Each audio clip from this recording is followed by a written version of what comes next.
Allez, bonjour les amis, comment allez-vous? Écoutez, je n'arrive pas à positionner ma caméra. Et donc, en fait, ma caméra, c'est mon téléphone portable, je vais dire. Je fais toutes mes vidéos avec mon téléphone portable parce que, bon, je ne peux faire que ça pour l'instant. Voilà, avec le soleil, c'est un peu compliqué. Mais je vais me mettre comme ça, si on peut... Oui, alors, il y a le soleil, c'est plutôt un très très bon signe. Et puis, les amis, j'espère que vous allez très bien. Mais pour ma part, ça va bien. Alors, on ne me voit pas très bien parce qu'il y a le soleil. Alors, attendez. Je vais un peu... Alors, comment je peux faire? Je ne sais pas. Bon, ben, alors, je sais pas. Je sais pas trop comment je peux faire pour mieux positionner là. Ah, génial. Génial. Bon, bah, je suis plutôt contente. C'est un bon signe. Ça provoque que là, voilà, tout va bien. Les amis, comment allez-vous? Bon, alors, on ne s'est pas vu il y a longtemps, hein. je veux dire qu'il y a hier. Vous voyez, c'est ce que je veux dire. Bon, alors, c'est pas... J'ai de belles choses à dire. Voilà. J'ai de très belles choses à dire et je peux commencer par... alors, je commence par le sujet concernant donc l'élection du nouveau pape. Tout le monde en parle. Et vous savez que, alors au-delà de ma fierté excessive qui engage cette vidéo, c'est un sujet vraiment important et très déterminant. C'est-à-dire que nous sommes à un moment de la vie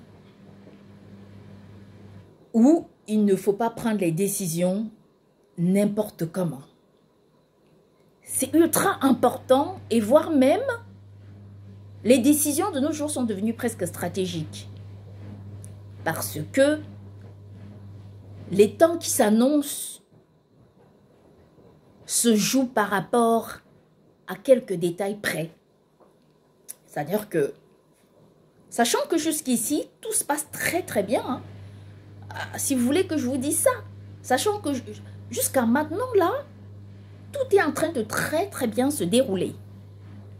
Parce que il ne faut pas qu'on pense que, voilà, on est dans le chaos. On n'est pas dans le chaos. On n'est pas du tout encore dans le chaos. C'est-à-dire que là, ce qui est en train de se dérouler maintenant, c'est plutôt la perfection de temps par rapport à tout ce qui se passe dans le monde et par rapport aux bénéfices que nous pouvons avoir. Je vais vous expliquer la raison. Pourquoi je vous dis ça? Je vous dis ça parce que l'élection de ce nouveau pape est vraiment déterminante. Et en fait, elle est déterminante parce que ça va changer. Soit ça change radicalement l'ère du temps que nous sommes en train de traverser, soit cette élection vient s'imbriquer dans la manifestation globale de l'idéologie commune que nous cherchons à faire avancer. Ou encore, on reste dans le laxisme et là, nous créerons tout simplement un grand problème. Parce que ce n'est pas le fait du laxisme qui est un problème. Le laxisme en lui-même, c'est un mot. En soi, utilisez-le ou non, de toutes les façons, sa position reste la même. Si on ne l'interpelle pas en tant que parole, en tant que mot, en fait, le laxisme lui-même, il s'incruste en nous et il ne cherche pas quoi que ce soit. Toutefois, à partir du moment où on fait appel à lui, c'est là qu'il interagit et ne disons pas que nous n'avons pas, que nous ne savons pas, nous avons expliqué cette situation et nous continuons d'expliquer qu'il faut absolument régler ce problème avec la plus grande détermination. Parce que de nos jours, nous ne pouvons pas dire que nous voyons pas ce que Dieu a fait. On a vu la façon dont les obsèques du pape François se sont déroulées. Je parle dans une vidéo, mais je réinsiste pour dire que l'histoire commune du monde jusqu'ici se présentait toujours comme une question mondaine où le royaume céleste ne s'en mêlait pas. Mais aujourd'hui, on a très bien compris que les problèmes du monde sont les problèmes du ciel. Donc, c'est juste impossible de dissocier le monde céleste et le monde divin, un monde dans lequel tout s'est construit à partir de la logique elle-même qui est purement et simplement divine. Donc, c'est la logique divine qui a construit le monde. Nous ne pouvons pas dissocier un monde. C'est-à-dire que nous n'avons pas de commandement à donner. Nous n'avons pas nous n'avons pas de pouvoir. Parce que si j'en viens à ma propre idée, et comme disait un acteur dans un film, nous n'avons aucun contrôle sur toutes ces choses qui nous contrôlent. C'est-à-dire qu'en réalité, nous contrôlons tout ce qui existe dans ce monde, sauf les choses les plus essentielles. La vie, l'amour, la maladie, la mort, autant de choses qui existent, sur lesquelles nous n'avons aucun pouvoir. Qui n'aimerait pas commander une de ces choses? Tout le monde. Mais seulement, nous n'avons aucun pouvoir sur eux. Alors que ce sont les... Je ne vais même pas appeler... Je ne dis pas que ce sont des choses. Ce sont des phénomènes les plus déterminants sur nos vies. Et pourtant, nous avons la possibilité de construire, voire même des gratte-ciel. Mais nous ne pouvons pas construire. Nous ne pouvons pas avoir un contrôle sur tous ces phénomènes. Ce qui nous interpelle, c'est ce qui vraiment doit remettre en question notre pouvoir sur la vie, sur les effets du temps, sur le progrès des choses. Et donc à partir de là, nous devons être en capacité de réfléchir comment faire pour connecter le divin et le monde. Et donc à partir de là, nous aurons entre nos mains toutes les cartes, toutes les capacités, tout ce qu'il faut et comment il faut pour porter notre monde vers une élévation juste et cohérente entre la volonté divine et la volonté humaine. Alors, ce que je vais dire par là, c'est que moi, très sincèrement, moi je pense que le nouveau pape devrait amener toute cette congrégation religieuse vers la croyance de la loi en Dieu. La loi de Dieu n'est pas en soi un problème. Je vais vous dire pourquoi. La plupart d'entre vous connaissez la religion que je pratique. C'est vraiment une religion qui est basée sur la foi en Dieu. C'est-à-dire que la foi en Dieu, c'est celle que je vis. En général, la pratique, c'est naturellement important, mais la foi en Dieu, elle est très importante. Parce que quand on a foi en Dieu, on interpelle Dieu dans notre vie, dans nos journées, dans notre temps, pour qu'il soit avec nous. Et nous devons être en capacité de comprendre que il ne faut pas jouer avec cette nouvelle élection.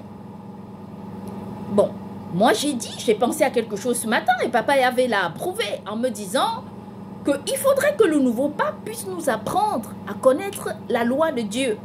La loi de Dieu en soi n'est pas compliquée. Je ne sais pas si vous êtes au courant. Pour la plupart des personnes qui me stigmatisent, ainsi de suite. Et là, disons que ce n'est pas très grave parce que ce soit moi, une autre personne, on sera stigmatisé. Parce qu'il n'y a que certaines catégories de personnes dans ce monde aujourd'hui qui ne le sont plus du tout. Parce que apparemment, ces personnes tiennent entre leurs mains la science infuse. Elles ont raison sur tout. On les a sabotées. On a détruit leur réputation. ainsi de suite, alors qu'en réalité, je ne vois pas la raison. En fait, c'est vrai. Et si il y a des gens qui pensent que personnellement, je porte atteinte à leur personnalité, qu'elles m'excusent vraiment et que je présente les excuses les plus sincères, parce que de toutes les façons, ce n'est pas volontaire. Et très souvent, ce que moi je dis, c'est la vérité. En fait, je ne suis pas une personne qui ment ou encore qui s'invente des histoires. À jamais de ma vie. J'ai dans mon vocabulaire, dans la logique de mon vocabulaire personnel, en fait, je n'ai pas du tout de place pour raconter des histoires. Les gens qui me connaissent chez moi savent que j'ai mes espaces de fourie, d'énervement, de ceci ou de cela. Je ne viendrai pas m'amuser à dire du mal des gens. Il faut que les gens fassent très attention aux vidéos que les gens présentent. Parce que je sais aussi qu'il y a l'IA qui vient s'y rajouter. Amen. Papa avait au courant. Je sais qu'il y a l'IA qui vient aussi s'y rajouter. Je sais que les gens sont capables de faire tout type de montage pour détruire la réputation des gens. Mais dans ma vie personnelle, je sais faire le discernement. Et je veux que les gens qui m'écoutent comprennent cela. Je ne mélange pas les choses. Chaque chose a son étape. Et à chaque étape, on réagit par rapport aux moyens dont on possède. Nous ne pouvons pas réagir avec les moyens d'autres personnes. Nous n'avons la possibilité que de réagir avec le peu de moyens que nous avons. Mais le peu de moyens que nous possédons, nous devons être en capacité de les transformer de la façon la plus positive possible. Et c'est ce que je fais. Donc, s'il y a une personne quelque part qui pense que moi j'ai les salis, je veux dire qu'à chaque fois, et ces personnes, les personnes que je n'ai jamais côtoyées, moi, sincèrement, je n'ai jamais porté atteinte à leur personnalité. Parce que je ne les connais pas. Parce que ces gens ne me connaissent pas. Parce que ces personnes sont des gens étrangers à ma vie. Et je les respecte jusqu'à preuve du contraire. Parce que je connais exactement la différence qu'il y a entre connaître les gens et les voir à travers la télévision et les entendre dans une radio. Donc pour moi, tant que je ne connais pas une personne, tant que je ne l'ai pas côtoyée, tant que je ne l'ai pas vue en face et parlé avec elle, il m'est très difficile de porter un jugement.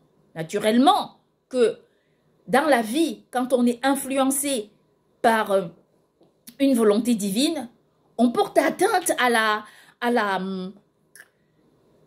certaines mentalités, comme lorsque nous disons que les gens chantent avec la voix et se mettent nus. Alors, on ne connaît pas quel est le rapport entre se mettre nu pour chanter et alors qu'on chante avec la voix. Vous voyez ce que je veux dire? Naturellement, c'est la critique. Et je crois que notre monde devrait être ouvert à la critique. Je vais dire que, personnellement, je n'ai pas d'attente envers les gens. Non. Je veux que les gens sachent une chose, que dans ma vie, j'ai tellement confiance en Dieu. Et c'est dans la plus grande humilité que je dis ça. Moi, je n'ai jamais eu d'attente envers qui que ce soit. Et je veux que les gens sachent que quand elles m'approchent et quand elles me connaissent, elles doivent être les plus libres possibles. Amen. Pour exercer leur vie, pour exercer leur volonté. Je vais vous dire pourquoi. Parce que moi, je ne retiens pas les gens. Les gens qui restent sont les gens qui veulent rester. Et les gens qui veulent rester, on ne les force pas. Parce que on reste parce qu'on le veut.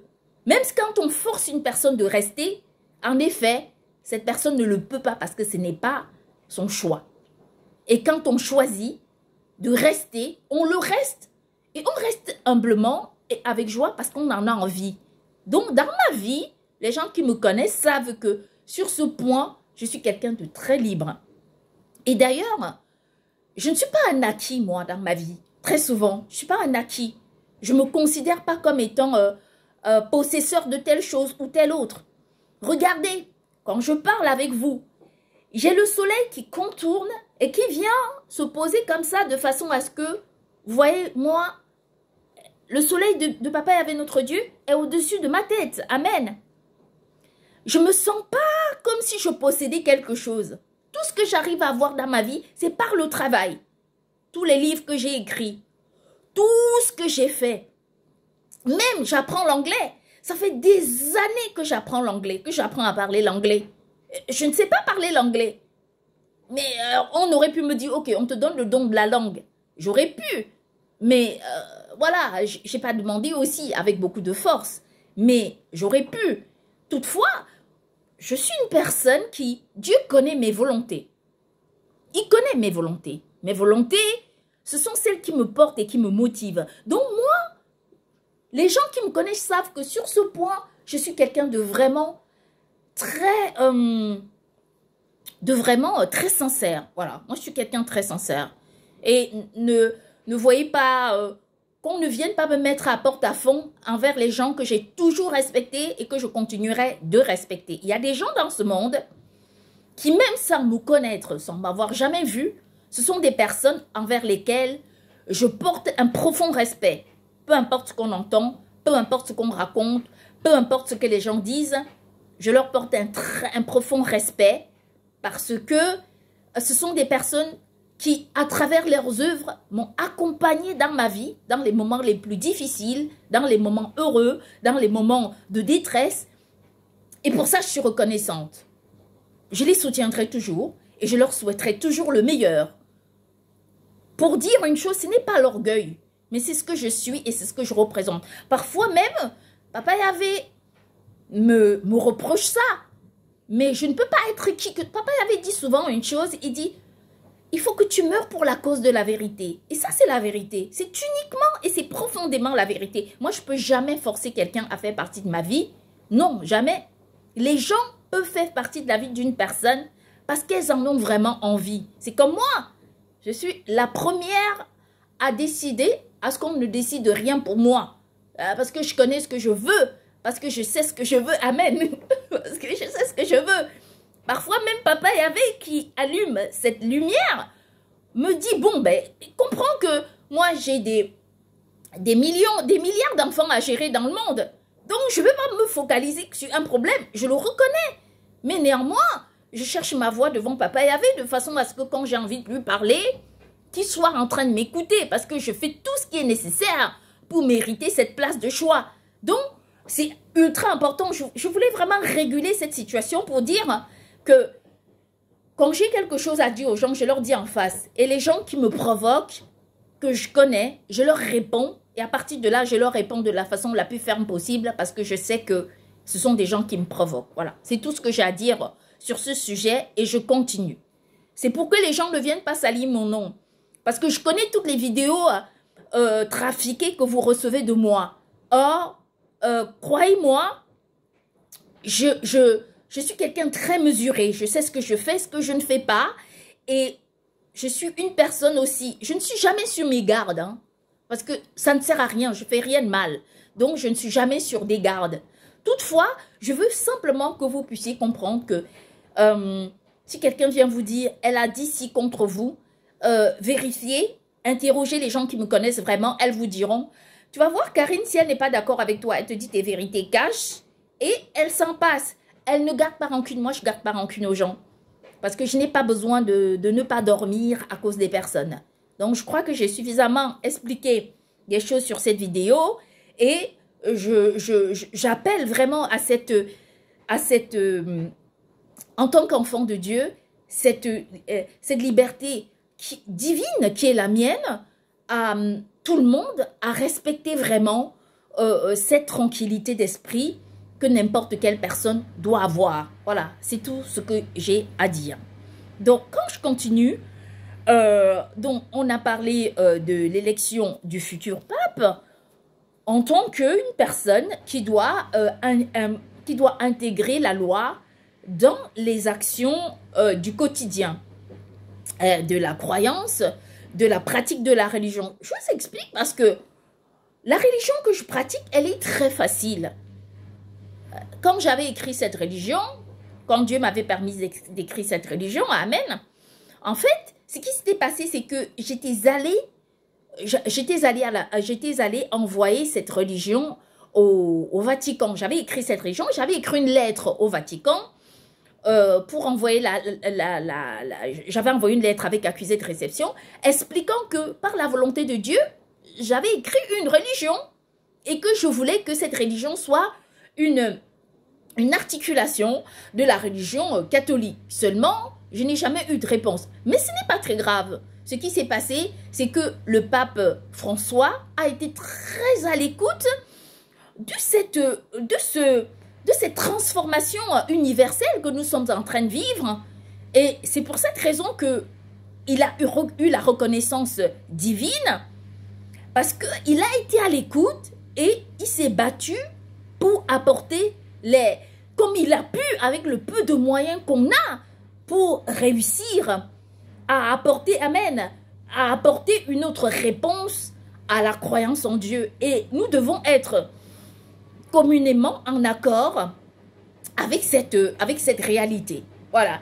Et donc, si la pratique des commandements de Dieu, c'est-à-dire que c'est la racine de la Bible, on ne peut pas s'en passer. Nul ne peut ramasser des fruits sur un arbre. D'ailleurs, je change. On ne peut pas recueillir de l'eau dans un vase si la pluie ne tombe pas, ou encore si on ne fait pas couler de l'eau, ou si on ne la ramasse pas. Ce n'est pas possible.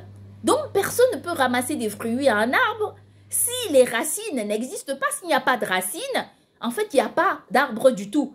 Les racines, ce sont les commandements de Dieu.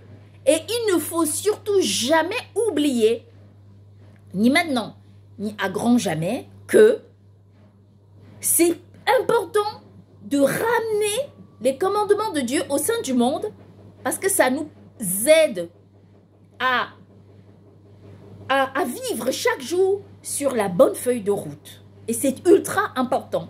Donc pour moi, parmi tous ces papes qui sont à élire, il faut qu'il y ait vraiment cette motivation de la croyance, de la pratique des commandements de Dieu. Quand on parle des commandements de Dieu, mettons-nous en accord que c'est ça. Il n'y a pas que 10 commandements. Quand on parle des commandements de Dieu, nous atteignons plus de 300, 400 et 500 commandements. Donc, le fait même de mettre en pratique les commandements, on va dire que c'est compliqué. Non, ce n'est pas compliqué. Parce que on a des peuples qui, encore aujourd'hui, utilisent la charia. C'est le peuple musulman qui utilise encore la charia aujourd'hui. La charia, c'est quoi? On peut remplacer charia par commandement ou tout simplement par loi. Et nous devons être en même de comprendre cette réalité qui est très forte et qui est une réalité divine pour pouvoir avancer dans ce processus que nous sommes en train de mettre en place au sein de notre monde. Bon, donc, j'ai parlé de ce sujet et donc, je voulais également parler... je voulais également parler du sujet revenir sur le sujet de la pauvreté, de la propreté à travers le monde. Pourquoi est-ce qu'il faut être propre? Parce que notre Dieu est saint. Et à partir du moment où il est très saint, il faut quand même comprendre que il aime quand ses enfants sont propres. Parce que, je ne sais pas, la propreté corporelle, il y en a par exemple qui ont une mauvaise haleine. Et quand elles parlent, personne ne veut les écouter. Dieu, lui, dans sa sainteté, vient avec nous quand, par exemple, il envoie sa lumière en nous. En fait, c'est une lumière de pureté qui doit retrouver aussi une propreté en nous.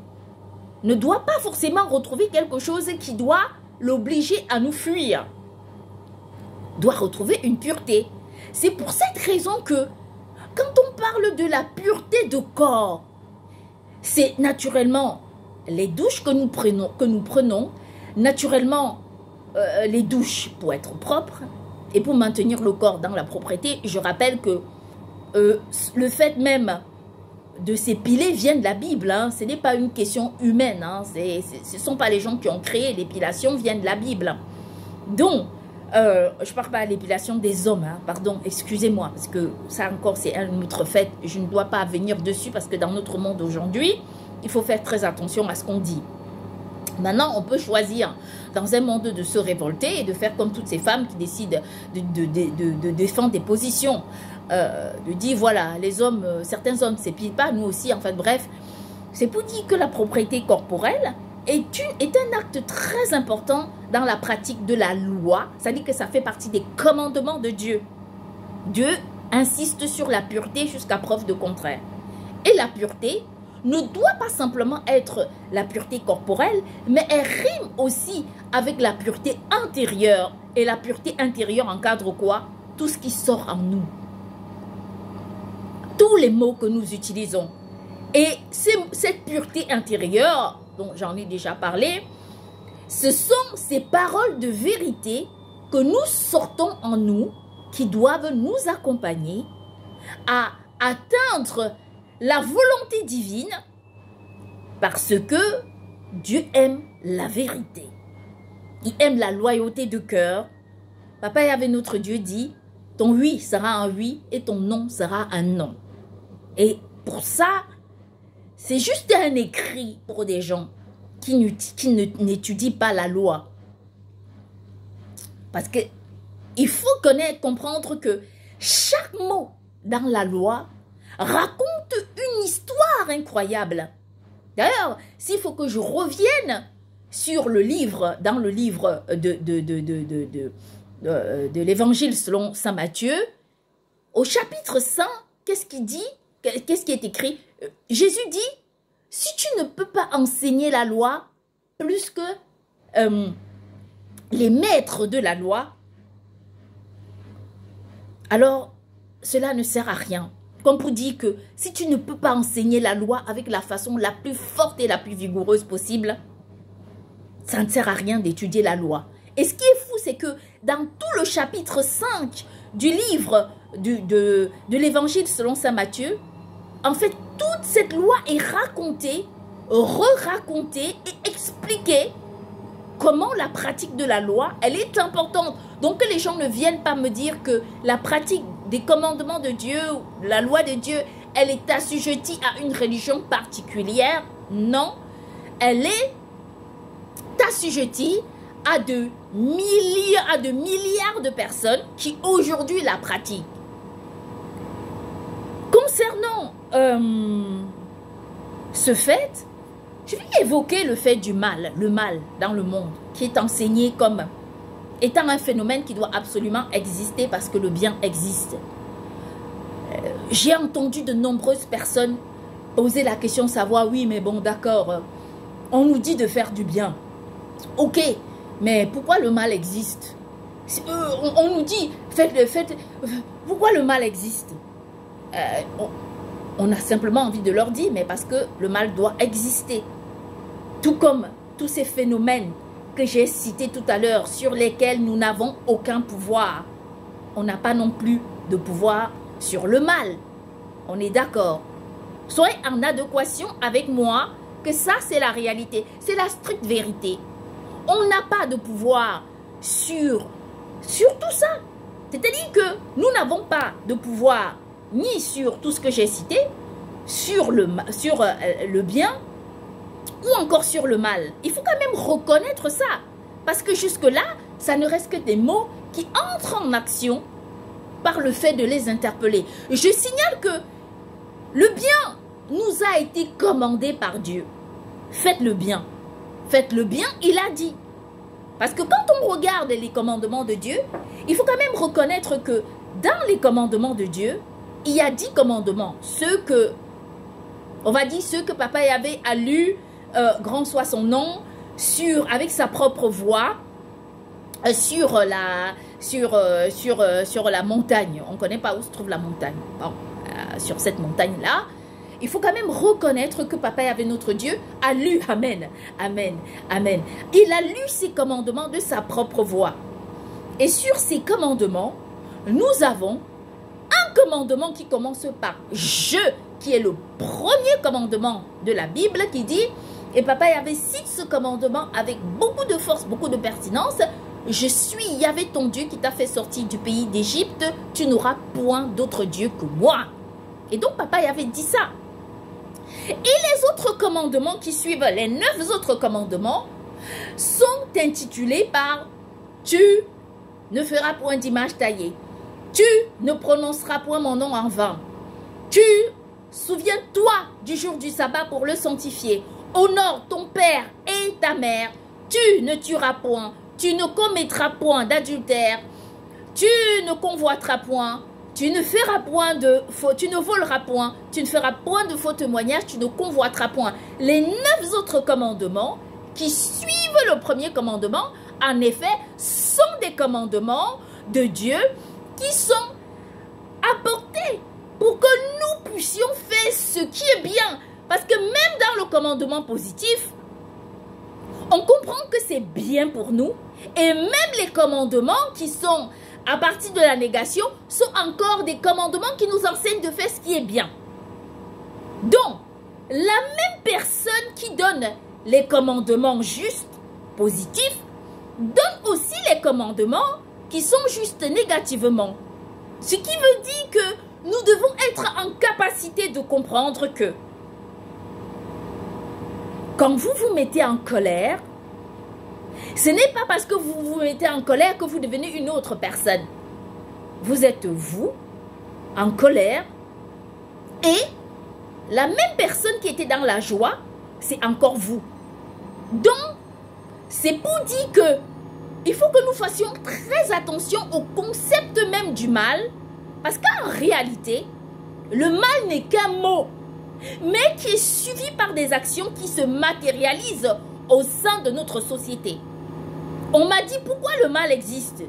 On dit il existe, c'est tout à fait normal. C'est un peu comme si vous nous demandiez pourquoi le pétrole ou l'essence existe. Ce n'est pas parce que le pétrole, amen, existe que vous devez boire du pétrole. Le pétrole existe pour une raison très déterminée. Parce qu'il faut utiliser du pétrole pour mettre dans les voitures, ou encore de l'essence pour mettre dans les voitures, pour faire, comment dire, pour faire fonctionner la voiture, ou encore l'électricité, comme vous voulez, pour apporter une énergie à la voiture. Ce n'est pas parce que le pétrole existe que vous le buvez. Vous savez très bien que le pétrole est mauvais pour votre santé.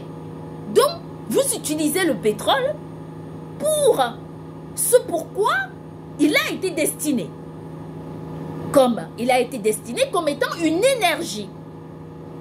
De même comme l'électricité. On sait très bien que l'électricité a pour effet d'apporter une action à une incandescence. Et c'est exactement ce qui se passe. Ce n'est pas parce que l'électricité existe que tous les jours vous touchez un courant électrique pour dire « Ah oui, je vais me faire électrocuter ». Non, non, pas du tout. Pas du tout. Ce n'est pas parce... C'est une façon de vous dire que le mal, lui, il existe. Mais qu'est-ce que Dieu nous a dit?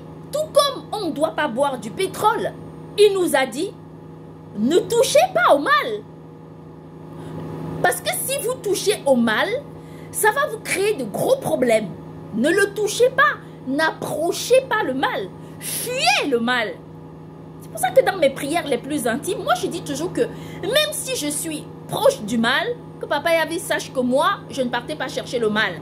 Parce que moi, là où il y a le mal, je fuis, je cours, je m'en vais. Je ne cherche pas le mal.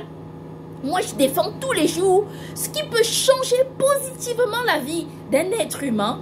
Je ne suis pas à la quête de tous ces succès, même si j'aimerais les avoir. Je ne suis pas à la quête de la richesse, même si je sais qu'en tant qu'enfant de Dieu, la lumière céleste est une grande richesse pour nous et que nous sommes assujettis à la richesse divine, parce que la richesse pour nous dans la Bible est considérée comme une grande bénédiction de Dieu. Et donc, dans mes prières les plus intimes, je dis toujours à Papa Yahvé notre Dieu, je dis Papa Yahvé, tu vois moi, je te dis la vérité. Il faut que tu me comprennes. Je te jure que je ne cours pas pour aller chercher ce qui est mal. Hein. Je te dis que même là où, si on me fait une proposition, en acceptant, sache que c'est pour la gloire de ton nom. Ce n'est même pas pour le mien. Mais parce que je sais qu'avec Papa Yahvé, nous avons la possibilité de transformer notre monde positivement. Donc, moi, Karine, je ne cherche pas le mal. Et c'est pour cette raison que si une personne pratique le mal, si elle veut venir vers moi avec le mal, Papa Yahvé l'arrêtera et répondra de la façon la plus ferme possible. Parce que moi, je ne cherche pas le mal, moi. C'est-à-dire que s'il ne suffisait qu'à la gloire, parfois, de nombreuses personnes m'accusent d'être dans la peur, de ne pas me lancer. Je comprends, mais je vais aujourd'hui mettre une différence claire sur l'intonation de la peur et du raisonnement. Moi, je n'ai pas peur. C'est pas une question de peur. C'est une question de logique, de raisonnement.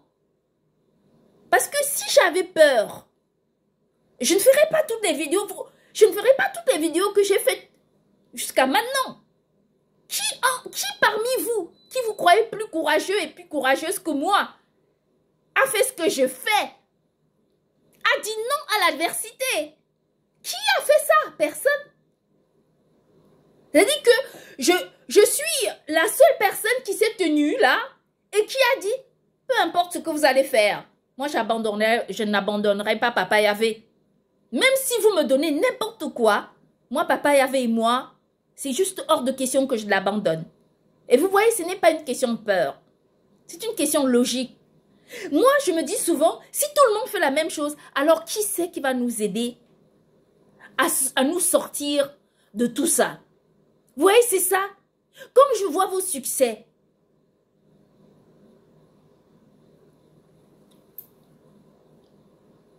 je suis très contente.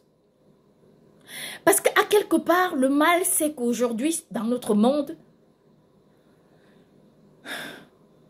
il y a aussi des personnes comme ça qui sont des spectatrices, mais qui regardent ce que vous êtes capable de faire parce que nous sommes allés dans le royaume céleste et nous avons demandé à Papa Yahvé notre Dieu de donner la force.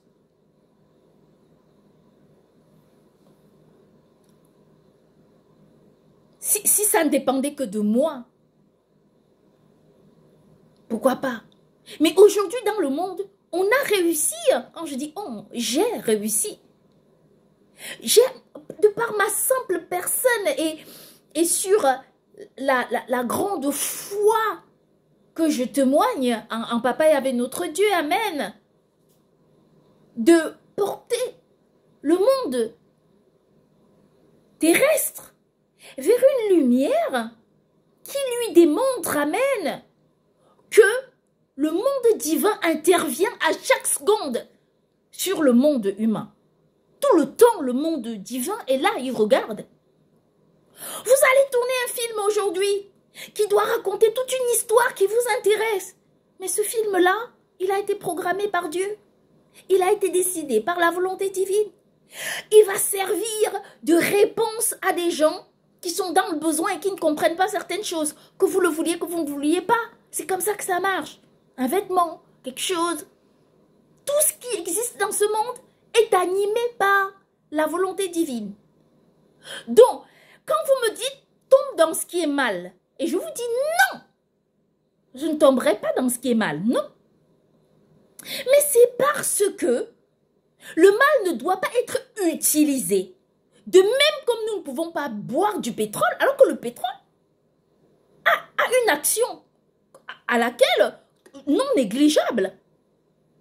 On ne peut pas le boire, le pétrole. Ou encore, il existe tant par exemple, le sel existe. Avec un peu de sel, nous pouvons assaisonner nos nourritures. Pourtant, on ne mange pas le sel. Pourtant, on aurait pu se jeter sur du sel et en manger. Mais on utilise le sel de façon cohérente, régulière et de façon juste. Donc, le mal existe, oui, mais ce n'est pas parce qu'il existe que nous devons l'utiliser parce que Dieu a dit non au mal. Et il a dit non pour une raison. comme vous dites à votre enfant qu'à la maison, pour entretenir une relation de confiance, il ne faut pas me mentir. Dis-moi la vérité. Instaurons la vérité dans nos comportements et ainsi, on fonctionnera sur le fait même de la vérité. Et c'est exactement ce qui se passe sur la volonté divine quand Dieu dit « Ne mentez pas, n'utilisez pas le mal. » Parce que le mal ne vient que vous engloutir. Je vais vous dire une chose. Beaucoup de personnes me disent que j'ai pas de métier, que je ne travaille pas, mais je travaille. Ce que je suis en train de faire, je travaille. J'ai pas de salaire, mais je travaille. Et un jour, j'aurai le salaire. Mais un salaire, amen, un salaire grand, encore plus grand que ce que je n'espère. Mais je fais aussi ça déjà pour nous aider. Je fais aussi ça pour que les gens sachent que Papa Yahvé, notre Dieu, existe. Ce n'est pas un mythe. Papa Yahvé, c'est une personne. C'est notre premier papa qui est dans le ciel. C'est le créateur d'Adam et Ève. Donc, il existe. Et nous devons être en capacité de faire tout ce que nous faisons dans la vie pour amener le monde vers la positivité. Vous savez, moi, je regarde des vidéos comme ça qui changent la vie des gens, sur les réflexions, ainsi de suite. J'ai regardé une vidéo et il y a un monsieur, en fait, qui disait que il avait lu dans un livre bouddhiste que, en fait, qu'il était écrit, je ne connais pas les termes exacts, mais avec mes mots, que il faut affronter la vie, que pour affronter la vie, que la vie ressemblait, en fait, que chaque matin, il faut affronter la vie comme, enfin, je ne connais pas, donc je vais laisser tomber, l'explication ne vient pas, donc il ne faut pas que j'en parle, donc c'est comme ça, mais il faut affronter la vie avec la plus grande pertinence, c'est-à-dire un peu comme si on avait une louche, voilà, pour ramasser de l'eau dans un grand océan. Moi, j'ai compris ça comme une leçon de vie. Seulement, ce que je vais dire, c'est que chaque jour, il ne faut pas simplement qu'une seule personne utilise cette louche. C'est le monde entier qui doit l'utiliser chaque jour pour changer positivement le monde qui l'entoure. On dit souvent tel est prophète, tel est ceci. Et oui, mais on peut être tous des prophètes de l'endroit qui nous entoure. Moi, si demain, on était tous et toutes prophètes à travers le monde, alors ce serait la joie, la fête. Pourquoi? Comme disait le prophète Moïse, si tout le monde se lève pour prophétiser, alors nous n'aurons plus de problème. Dans cette grande générosité qui était celle du prophète Moïse, un prophète de bonté, de foi, de grandeur d'esprit, qui savait aimer les gens, qui ne les distinguait pas de race, de couleur, de tribu. Cet étranger qui était égyptien, mais qui était aussi hébreu. Vous voyez, c'est à ça que j'aspire. Et c'est ça qui m'anime chaque jour. Parce que c'est ultra important de regarder les gens comme si c'était leurs parents qui les regardaient. Il m'arrive des moments où, naturellement, on entre dans un comportement tout à fait humain et Dieu nous rappelle à l'ordre. Il nous dit, regarde cet enfant comme si c'était son père ou sa mère qui était en train de le regarder. Quel est le regard que tu porteras sur lui? Ce sera un regard de jugement ou encore, ce sera un regard de réparation. Et c'est là qu'on s'interpelle et qu'on porte à l'empathie ce qu'on revêt en nous, ce qui existe dans notre cœur, dans notre esprit, dans notre façon d'agir. Je comprends les jugements de valeur, mais moi je ne juge pas les gens, je les répare. Il y a des gens dans la vie qui sont les médecins, qui sont des médecins, qui soignent des gens, des maladies, des chercheurs, ainsi de suite, qui trouvent les bons médicaments. Eux, ce sont les gens qui soignent des maladies. Moi, je suis le médecin qui répare l'âme, brisée, détruite, déracinée. Si vous me voyez entrer dans le jugement, dans une position ferme, dur, coriace, c'est parce que c'est allé trop loin. Beaucoup trop loin pour ne pas réagir. Donc, dans l'esprit qui m'anime, dans l'esprit divin qui m'anime, je veux simplement que nous portions à bien ce monde. Si vous devenez le réacteur de l'autre, l'autre devient le moteur de l'autre, l'autre devient l'électricité de l'autre, l'autre devient la lumière de l'autre, l'autre devient le chemin de l'autre, l'autre devient le pas de l'autre, l'autre devient la voix de l'autre, l'autre devient. Nous allons former un groupe humain qui sera incroyable, qui sera très très beau, qui sera presque parfait. Et donc le mal existe naturellement, mais ce n'est pas pour l'utiliser. Vous ne pouvez pas boire du pétrole, alors n'utilisez pas le mal. Il ne doit pas être utilisé. Papa Yahvé, notre Dieu, a dit non, n'utilisez pas le mal. Il faut faire le bien. Ce qui est juste, ce qui est bon pour nous. Et donc, nous ne pouvons pas nous contenter simplement de dire « Oh oui, puisque le mal existe, il y a une raison. Pourquoi Dieu a planté l'arbre ?» Eh bien oui. Pourquoi Dieu a mis le pétrole dans le sol? Pourquoi? Mais c'est naturel. Parce que ça existe pour une raison déterminée. Dieu n'a pas révélé les secrets du mal à l'homme, mais il lui a expliqué le bien. Il a mis à la disposition de l'être humain ce qui lui était assujetti. Et le mal, il a refusé. Il a dit non, ne l'utilisez pas. Si vous ne pouvez pas boire du pétrole, parce que ça va vous faire du mal, alors que ça va aider une voiture à lui apporter de l'énergie, c'est parce qu'il y a une raison bien déterminée. C'est que vous n'êtes pas fou. C'est comme, il existe, quand vous avez des rats chez vous, vous partez chercher des poisons pour tuer les rats. Mais est-ce que ce même poison vous allez ingérer? Non. Pourquoi? Parce que c'est mal. Autant comme les actions mauvaises que vous commettez, ce n'est pas parce que le mal existe qu'il faut utiliser ce mal. Donc nous devons refuser cela jusqu'à preuve du contraire. Le mal n'est pas bon. Le mal n'est pas une chose à utiliser. Donc, il faut absolument se résoudre à cet effet qui doit vous permettre de comprendre qu'on n'a pas de maîtrise sur le mal. Parce qu'en réalité, ce n'est qu'une parole. Cette parole hiberne en nous. C'est-à-dire qu'elle est au fond de nous. Tant que vous ne l'utilisez pas, la parole reste. Elle est discrète. Elle dort, elle s'endort.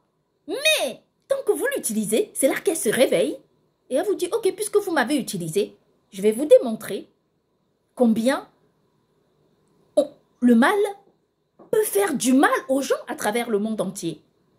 Donc, si vous n'approchez pas ce qui est mal, si vous vivez dans le bien, si vous recherchez le bien, alors le mal ne viendra pas dans le monde. Je vais vous expliquer une chose.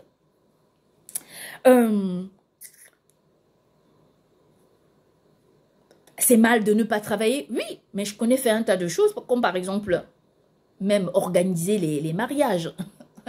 J'ai organisé mon propre mariage. Et les gens m'ont dit, ah oui, Karine, franchement, si tu deviens organisatrice de mariage, tu organiseras de très beaux mariages. C'est la vérité. Ça fait partie d'une compétence. Je ne travaille pas parce que je veux faire du mal, mais parce qu'on ne m'accorde pas le travail que je dois faire. Et aujourd'hui, je n'arrive même pas à vivre de mon propre argent, de l'argent de mes livres, je ne peux même pas les vendre. Vous voyez tout ça, ce sont des mauvaises actions que le mal inculque dans le cœur des gens et se propage sur d'autres. Je voulais aussi vous interpeller sur le fait que dans l'élection de ce nouveau pape, il faut absolument qu'on comprenne une chose, que la loi va faire partie de nos actions. Pourquoi? Parce que les méchantes personnes utilisent l'infidélité, l'adultère contre vous Je vais vous expliquer pourquoi. Vous avez vu ce qui m'est arrivé. Je vivais tranquillement dans mon couple. Je n'avais pas d'histoire. J'avais vécu pendant des années avec mon ex sans jamais, sans qu'on ait des problèmes. Si, on se discutait, mais c'était des problèmes qui étaient résolvables. On était toujours ensemble. On n'avait jamais dormi étant... Je crois que la seule fois en cette année où on a dormi en étant fâché, c'était un jour pour un truc, et puis le matin, on s'était tout de suite reparlé. Donc, c'est pour vous dire que on utilise certaines actions contre vous. Pour les gens qui prônent l'infidélité, pour les gens qui prônent l'adultère, je vais vous dire, à partir de ça même, vous êtes assujetti à un combat. Ce n'est pas parce que ça me regardait, moi, que vous allez dire, oh, oh, nous en sommes épargnés. Ce n'est pas un cas isolé.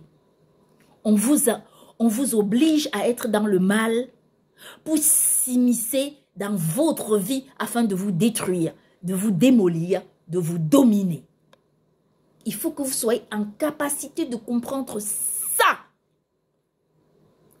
Donc, on vous insère que vous soyez que ce soit une personne ou plusieurs personnes ou un groupe de personnes. Vous allez dire que je me répète, mais j'appelle les gens qui fabriquent les infidélités et tout ça à comprendre exactement ce que je dis. Et là, je ralentis parce que c'est ultra important. Parce que demain, ne venez pas dire que je ne vous avais pas dit. Ne mettez pas en berne tout le travail que je fais. Parce que vous avez envie de faire n'importe quoi. Parce que vous êtes dans le laxisme. Sachez une chose, que ce qui m'est arrivé, c'est exactement ce qui vous est arrivé. Quand je vous ai réveillé et que Papa Yahvé notre Dieu m'a réveillé, pour vous parler, vous vous êtes rendu compte que vos enfants étaient devenus des employés pendant que d'autres les dominaient. Vos clubs de foot, les plus importants, étaient dominés par des personnes étrangères. Vos plus grandes entreprises étaient dominées par des personnes qui n'étaient même pas, qui ne faisaient même pas partie de vos peuples. Vos pays étaient vendus à des étrangers. Vous allez me dire que, à des personnes étrangères, vous allez me dire que, et puis, dans toutes vos maisons, vous applaudissiez des personnes étrangères. Vous savez, je vais vous dire pourquoi. Parce que pendant que vous avez immiscé au cœur de vos vies l'infidélité, alors vous avez perdu la force divine. Vous avez perdu la force divine qui devait fortifier vos actions. Moi, cela m'est arrivé. Mais pardon, vous avez vu le combat que j'ai mené pour me sortir de là et que Dieu a reconnu mon combat. Même si je vis des effets, vous me voyez, je ne prends aucun engagement. Je me sors déjà de cette histoire et je construis une autre. Sans quoi, moi, je ne m'aventure dans rien. Et ça, je prends très au sérieux ce que je dis. Je m'aventure dans rien. Parce que c'est logique. Parce que je ne veux pas que les gens profitent de ça pour aller m'attaquer. Et que c'est une question qui est aujourd'hui, qui doit vous interpeller. Demandez-vous pourquoi il y a des gens qui veulent absolument faire partie de ma vie. Mais c'est parce qu'elles savent que c'est une façon de passer par moi pour dominer tout un tas de personnes. Elles ont utilisé l'infidélité. C'est-à-dire que l'accusation de l'adultère pour déstabiliser des peuples dans le monde. Et à chaque fois, elles ont mis mes insignes sur des boîtes de comprimés, sur des ceci pour dire oui, elle est dans l'infidélité. Vous avez compris? Si vous prônez l'infidélité, vous détruisez vos peuples. Vous avez la capacité, mais ne détruisez pas tout le travail que j'ai fait jusqu'à maintenant. Donc, on est en capacité de nous reprendre, de comprendre la réalité des choses et de fuir à grands pas et l'adultère et l'infidélité. Parce que toutes ces choses qui viennent s'imbriquer dans notre vie comme une sorte de légèreté sont en réalité des pièges de déstabilisation. qui ne sont pas créés par Dieu. Attention, Dieu a donné une loi. Chacun doit la respecter. Quand on ne la respecte pas, à partir de là, comment réagit Dieu? Lui, il n'intervient plus. Il faut respecter les commandements de Dieu. Je vous dis ça parce que vous avez vu ce qui m'est arrivé. Et c'est exactement la même accusation qu'on fait contre vous pour vous dominer. Je ne sais pas si vous connaissez un peu l'histoire de la destruction d'Égypte. Qu'est-ce qui s'était passé? Papa avait lui dit dans la Bible, à cause des agissements, autant papa a béni l'Égypte. Hein? Il a donné une grande bénédiction à l'Égypte à cause de ce qu'avait fait le pharaon d'Égypte pour Joseph, pour le prophète Joseph. Autant il a détruit l'Égypte à cause de ce que l'Égypte a fait contre le peuple hébreu. C'est une façon de vous dire que tu dis, il a attendu 400 ans et tout le monde disait, ah oui, non, mais c'est parce que, pourquoi il a attendu 400 ans? Mais oui, parce qu'il y a un argument de destruction qui existe. Et l'argument de destruction, Dieu il met toujours des gens devant nous pour nous dire, ne faites pas ci, ne faites pas ça, ne faites pas ce qui est mal. Restez sur ce qui est bien. Et donc, il faut comprendre jusqu'à preuve de contraire que Dieu nous demande de nous éloigner de l'adultère. On ne peut pas construire une vie ni un monde sur l'adultère. Ce n'est pas possible. Ce n'est pas possible du tout. On ne peut pas. Parce que ça rime à quoi? C'est quoi le message qu'on veut traduire au milieu des gens? C'est quoi le pouvoir du message? Donc, c'est une façon pour dire que quoi? Que si vous croyez que vous allez organiser l'infidélité au cœur de la vie et que cette infidélité-là, elle doit s'arrêter à l'infidélité, vous vous trompez. Je vous explique pourquoi. Parce que, regardez l'histoire de l'homosexualité quand elle est arrivée dans le monde. Tout le monde a commencé à raconter, l'homosexualité a fait ci. Vous avez vu quoi? Le prophète Jésus a dit quoi? Quand il a dit, frappez, on vous ouvrira. Tu demandes, on te donne. Si tu demandes l'adultère, on te donne l'adultère. Si tu demandes l'infidélité, on te donne l'infidélité. Si tu demandes l'amour, on te donne l'amour. Il y a tout ça.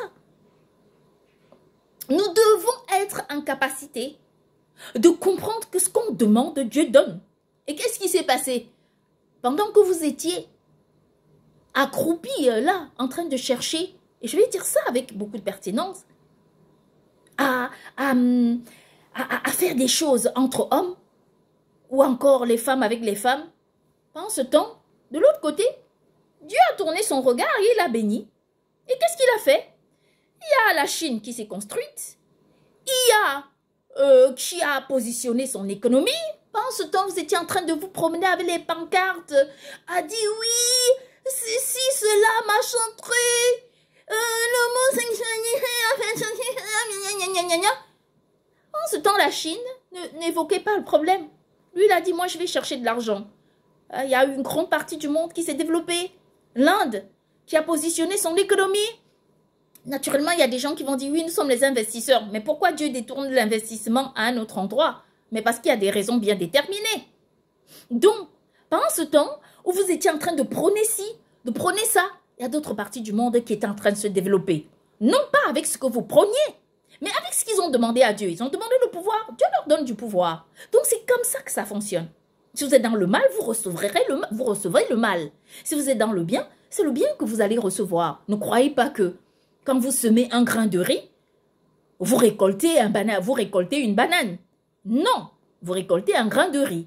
Et c'est exactement ce qu'il faut faire. Et comprendre. Je me fiche, moi, des gens qui disent on est des insoumis. Eh bien, soyez insoumis si vous voulez, c'est votre problème. Ça vous regarde. Personne ne vous dit non. Mais, rappelez-vous une chose. Qu'à un moment donné, vous allez manger l'insoumission. Et ça, c'est la réalité. Donc, si vous avez envie de prôner pourquoi ce soit, faites-le. Si vous voulez créer une religion avec le laxisme, faites-le. Mais un jour, rappelez-vous ce qui s'était passé.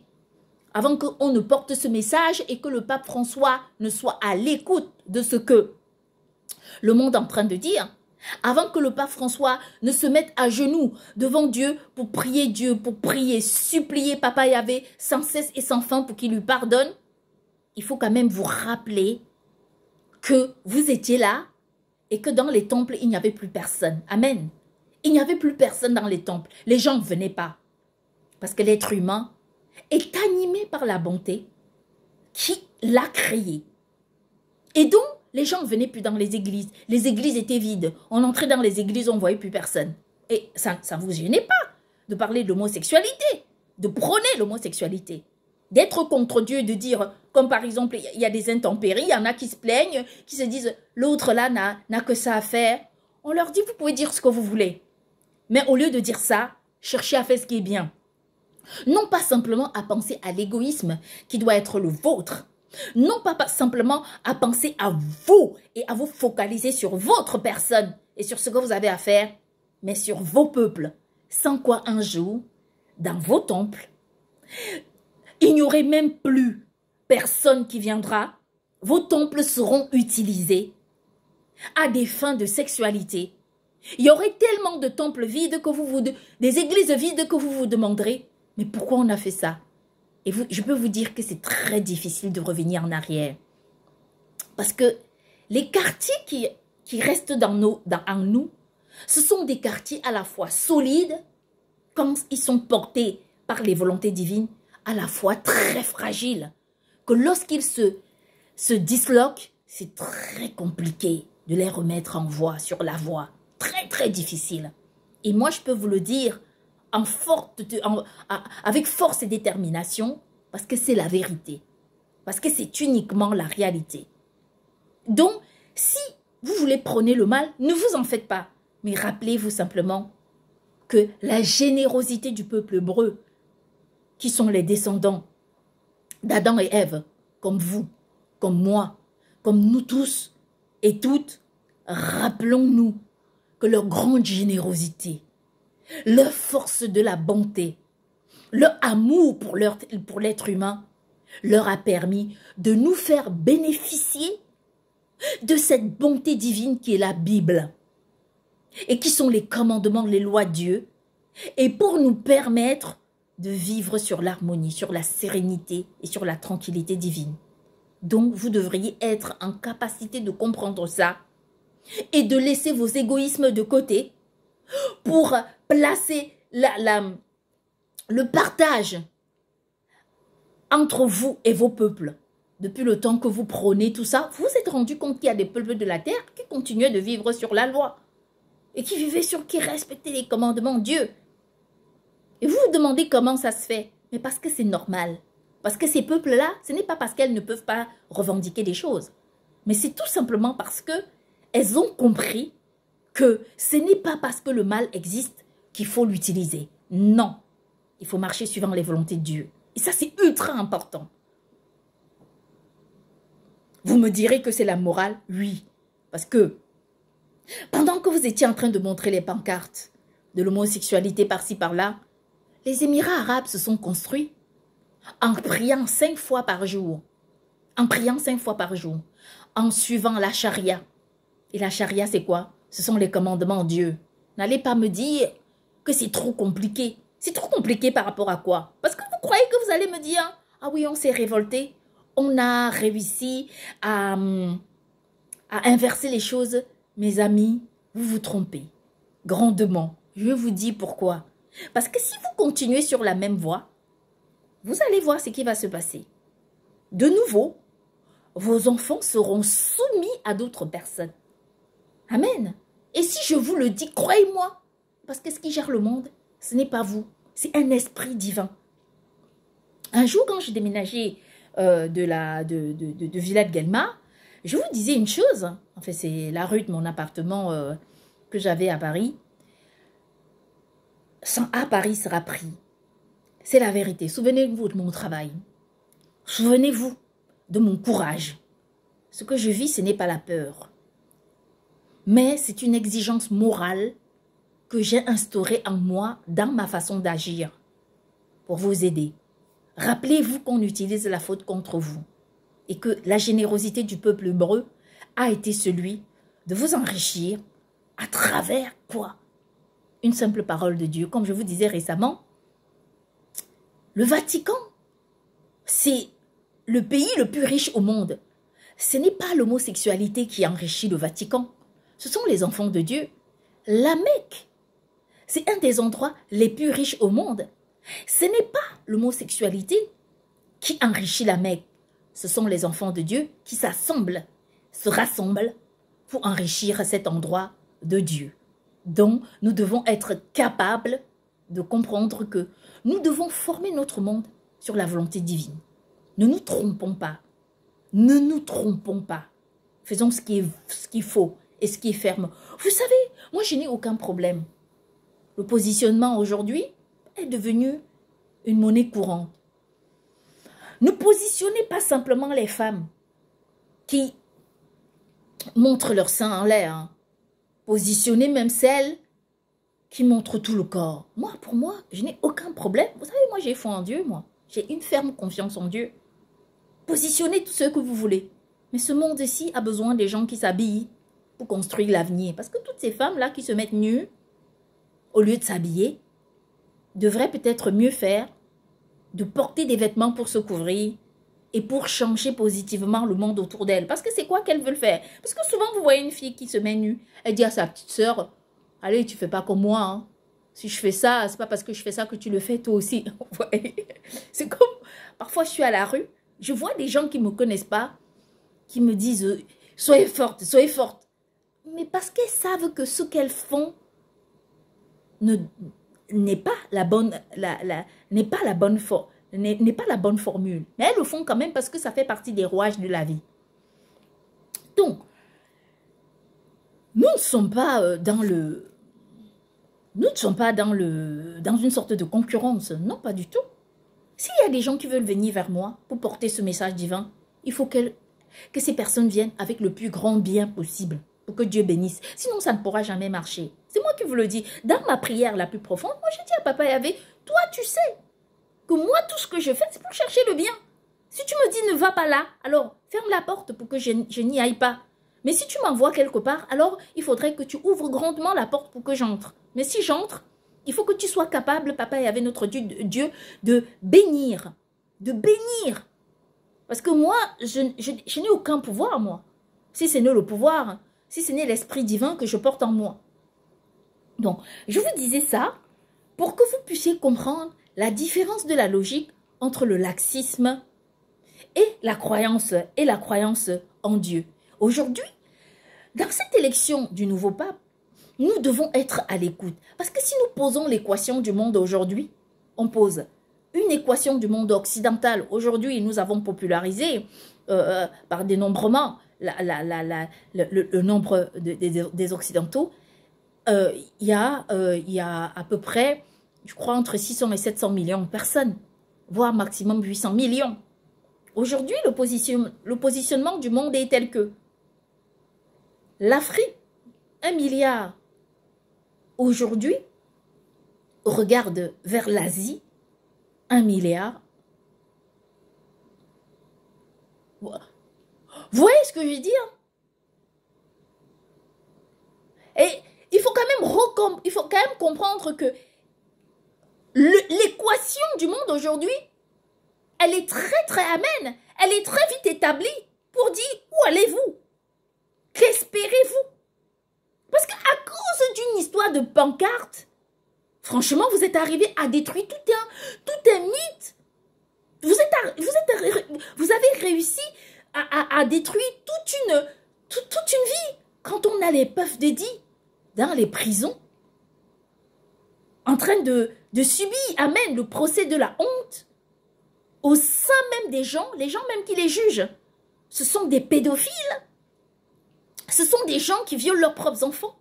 Les gens qui condamnent peuvent dédier aujourd'hui. Ce sont les personnes qui pratiquent le mal comme étant une sorte de révélation. Personne ne dit, cet enfant, quand il avait 19 ans, c'était un enfant qui était exemplaire. Qu'est-ce que notre société a fait? Moi, le jugement que j'aimerais donner à Paf Dedi, c'est de le mettre dans une maison de Dieu d'apprendre les volontés de Dieu et de devenir un parchemin de la parole divine. Vous savez pourquoi je vous dis ça? Parce que c'est une réparation. Parce que le procès de Puff Daddy, comme de beaucoup d'autres gens, c'est le procès de la honte. Parce que vous fabriquez des mauvaises personnes quand vous voulez. Et quand ça vous arrange, vous les balancez. Vous fabriquez des preuves contre les gens. C'est comme moi. Vous me dites, couche avec ton enfant. Il faut que tu ailles prier à minuit à tel endroit. Vous savez, j'ai croisé une dame récemment. Et elle était en train de me parler de Dieu. Il y avait la lumière céleste. Vraiment, c'était un truc de fou. Moi, j'étais en train de lui parler, de l'encourager dans la prière. C'était quelqu'un de génial, d'incroyable. Et puis, il y avait la lumière de Dieu qui était braquée sur moi comme ça. Et de temps en temps, je bougeais pour que la lumière change de sens parce que je la trouvais tellement bien, cette fille. Et à un moment donné, j'ai dit, bon, bah, puisque Dieu fait comme ça, bah, qu'est-ce que je dois faire? Moi, je n'y peux rien. Donc, moi, je reste là. Et c'est une façon pour vous dire que moi, je me sens mal. Que les gens soient quelque part en train de dire, oui, cette fille a parlé de moi, oui, cette fille... Mais non, mais je ne sais pas. Moi, j'ai trouvé une photo récemment sur Internet. J'ai partagé la photo. Mais la photo, je ne l'ai pas fabriquée. Il faut quand même reconnaître. J'ai pas de moyens, moi, pour dire oui, je ne partage pas la photo. J'ai partagé la photo parce que j'ai trouvé la photo. Mais la photo ne m'a pas... Oui, bien sûr, elle influence les gens. Mais moi, personnellement, une photo ne m'influence pas. Je ne suis pas influencée par une photo. Je suis influencée par la façon dont les gens réagissent. Comme je vous ai dit, tant que moi, je ne parle pas avec une personne pour comprendre ce qui sort de sa tête, alors moi, je ne réagis pas, amen. Une photo, le lendemain, je pense et je repense. Et après, je me dis, bon, ben, les gens dans la vie sont libres de faire ce qu'elles veulent. Chacun choisit sa voie, sa route. Il faut quand même reconnaître une chose, que la personne qui doit prendre la décision dans tout ce qui est en train de se passer, ce ne sont pas les gens qui se disent, on va voter pour tel. Moi, je leur dis, ne votez même pas. Venez me demander ma propre volonté. Je vais vous dire ce que je veux. Et c'est ça qui va marcher. Parce que vous pouvez voter ce que vous voulez. Mais si moi, je ne vous dis pas que je suis d'accord, comment vous allez faire? Si Papa Yahvé notre Dieu décide de ne pas bénir, vous n'allez pas obliger les gens. Donc, la volonté vient de moi et de moi toute seule. Et même devant Papa Yahvé, moi je lui dis, mais Papa Yahvé, attends, toi t'es en haut là-bas. J'ai dit, je ne vais pas dire ça, Papa Yahvé, ça va pas lui plaire. Mais la personne qui va subir le truc au quotidien, ce n'est pas toi. Donc, il faut quand même reconnaître que moi aussi, j'ai mon mot à dire. Oui, je sais, tout ceci et cela. Mais il y a aussi un autre côté où c'est toi qui dois subir le truc. En fait, c'est toi qui vis avec une personne. Non, on va pas te dire, ah oui, non, mais non. Dans ce cas, je vous rassure que Papa Yahvé notre Dieu est très ouvert à aider n'importe quelle personne qui est capable, amen, de porter ce message au plus haut dans son intonation. Donc pour moi, croyez-moi, soyez sincères, et je vous le dis avec une grande sincérité, je n'ai pas envie qu'on me force pour faire quoi que ce soit. Je ne suis pas intéressée de le faire et je ne le ferai pas. Vos votes, vos achats, vous pouvez acheter qui vous voulez, moi on ne m'achète pas. Commencez déjà à acheter ce soleil divin qui est au-dessus de ma tête ou celui qui m'accompagne quand je sors de ma maison pour aller faire mes courses. Ou encore cette lune qui vient se dresser au-dessus de moi, commencez déjà à acheter ça et vous allez acheter ma personne. Je ne suis pas à vendre. Je ne suis pas du tout à vendre. Non. Je suis pas une marchandise. Peu importe les rouages qui se passent dans le monde. Vous réalisez qu'on vit dans un monde complètement fou et qu'au lieu de me combattre, il faut commencer à combattre les sectes, les codes et les couleurs pour que nous puissions vivre dans un monde. Parce que Dieu a déjà échelonné le monde. Dans notre vie, on est par des parents, donc on va craindre. C'est comme ça que la vie doit être établie. Nous allons craindre nos parents. Après nos parents, nous allons craindre les chefs de famille. Après les chefs de famille, nous allons craindre le chef du quartier. Après le chef du quartier, nous allons craindre le roi, les rois, les gouverneurs, peu importe ce que vous allez dire, les chefs de province. Après les chefs de province, nous allons respecter les ministres et les députés, ainsi de suite. Après, il y a les chefs d'État. Donc, nous ne pouvons pas nous permettre ce laxisme-là au milieu de toute cette hiérarchisation qui est naturelle, de ramener encore des codes et des couleurs où tu ne peux pas travailler dans telle entreprise parce que c'est ceci. Franchement, moi, je vais m'affranchir de vos histoires. C'est une connerie, mais vraiment arrangée de toutes pièces. C'est terrible, ce truc. Il y a des gens qui surveillent ce que je mange. Les films que je regarde, moi je dis pardon, hein, je comprends rien dans tout ça. C'est-à-dire que je suis perdue au milieu de toutes ces histoires. Moi, comme je dis à Dieu, amen, moi je dis je comprends rien. Comment est-ce que vous voulez que je me lève là? Je vois une musique qui m'intéresse. Je n'écoute pas parce que la personne a porté telle couleur d'habit. Non mais oh, sortons un peu de la folie. Sortons un peu de l'imaginaire. Hein. Mettons-nous un peu à la page. Vous êtes les premiers à me combattre en disant oui, elle dit qu'on ne porte pas telle couleur, mais pourquoi ça existe? Pourquoi les autres choses existent? Pourquoi? Dites-moi pourquoi ça existe. Pourquoi on ne l'utiliserait pas? Pourquoi on ne peut pas simplement être libre de sortir de chez nous, aller faire les courses? Vous savez, avant tout ça, quand je partais faire les courses, et tout le monde peut témoigner, j'arrivais au rayon du supermarché et je peux vous dire que j'étais très bien comme ça. J'avais besoin, si je prenais tel produit, tel autre. À mes prochaines courses, je prenais tel autre. Jamais je me préoccupais de la couleur, des codes, des numéros, jamais je m'en préoccupais. Et c'est comme ça qu'on doit vivre. Il y a des gens aujourd'hui qui voient leur économie comment affaisser. Ce sont lesquels? Ce sont les personnes qui ont apporté les codes et les couleurs au milieu de la société. Il y a des gens aujourd'hui qui disent il faut plutôt faire ceci parce qu'il y a moins de gens qui jouent au piano que ceux qui écoutent la guitare. On dit, ben oui, c'est parce que dans le monde, vous nous avez dit que soit tu joues au piano, soit tu écoutes la guitare, soit l'autre, c'est quoi? Oh, je sais même plus. Parce que tout ça est tellement... tous ces codes sont tellement nombreux qu'à un moment donné, on s'y perd. Et donc, c'est logique. Si les gens trouvent qu'ils jouent au piano et après, ils sont cassés, détruits dans un ciment, bah, ils vont aller jouer à la guitare en espérant que le viol pourra peut-être être dissimulé dans la honte. Et bien, moi, je vais vous dire une chose. C'est que quand on regarde tout ce qui se passe aujourd'hui à travers le monde, on réalise qu'il n'y a pas de logique. Vous condamnez Puff Daddy. Mais toutes ces pratiques continuent. Vous dites aux gens, vends ta mère. Il y en a qui vous tuez les parents dans les hôpitaux. Ça, on ne vous condamne pas. Parce que, je vais vous dire, allez prendre la feuille de route d'un médecin. Un médecin, allez à l'hôpital, si vous voulez connaître le médecin qui tue le plus. Il suffit de partir prendre la feuille de route de ce médecin, c'est-à-dire que vous tablez, vous regardez sa carrière sur un nombre d'années. Toutes les équipes qui ont travaillé avec ce médecin et vous commencez à évaluer le nombre de décès que ces médecins ont signalés. Vous comparez avec d'autres médecins qui sont beaucoup plus fiables et plus moraux. Vous allez voir que les tueurs là même, ce sont ces mêmes personnes qui sont quelque part en train de juger Puff Daddy. C'est la honte. Le procès de Puff Daddy, de Weinstein, de Epstein et de tout ce groupe, c'est la honte. C'est ça le truc de la société. La pensée même qui est illogique au sein du monde. Aujourd'hui, il y a des gens qui me disent « Ah oui, mais il faut choisir l'Europe.